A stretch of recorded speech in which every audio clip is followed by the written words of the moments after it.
Voilà, donc une fois que WAMP Server est installé, nous allons voir comment il fonctionne. Donc en cliquant sur l'icône WAMP Server, eh bien, on lance le serveur web local.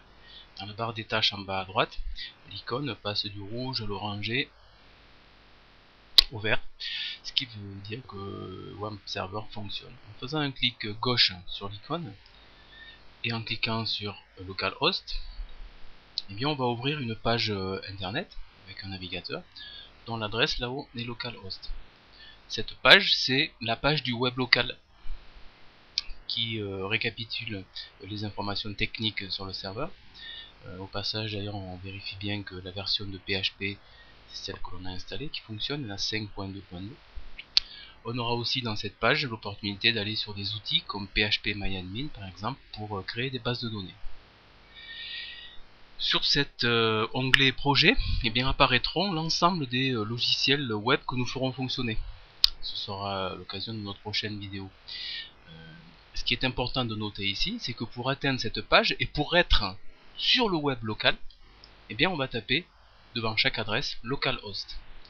C'est-à-dire que si je ferme ce navigateur et que j'en ouvre un autre, Internet Explorer par exemple, et si je tape dans la barre d'adresse localhost, eh bien, on va avoir accès à la page WAMP Server. On est sur le web local. D'ailleurs, si je veux créer une base de données, et que si je clique sur PHPMyAdmin, eh bien, on va regarder ce qui se passe dans la barre d'adresse. On est bien sur http://localhost/phpMyAdmin. Voilà, on est sur du web local. On fonctionne avec un navigateur web et on fonctionne tout simplement en remplaçant le www.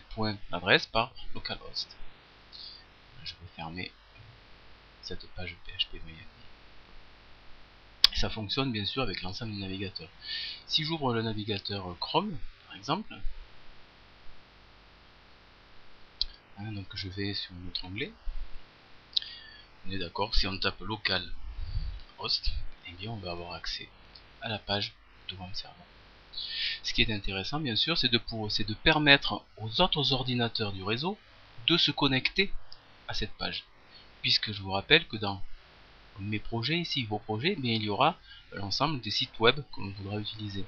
Du GRC, du e-commerce, des sites web traditionnels, des enquêtes en ligne.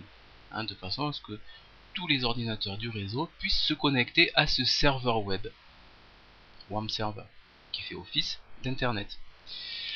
Pour cela, il y a une chose à vérifier, c'est se rendre sur l'icône WAMP Server et vérifier que le serveur est bien online.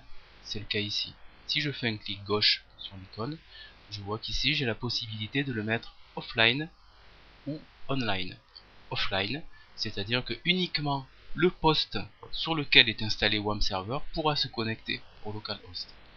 Par contre, si le serveur est online, comme c'est le cas ici, tous les autres postes du réseau informatique pourront se connecter sur l'ordinateur.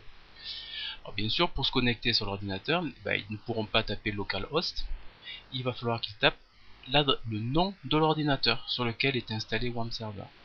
Chez moi, si je fais démarrer, poste de travail, propriété, nom de l'ordinateur, je vais avoir ce nom d'ordinateur. Chez moi, il s'appelle tablette.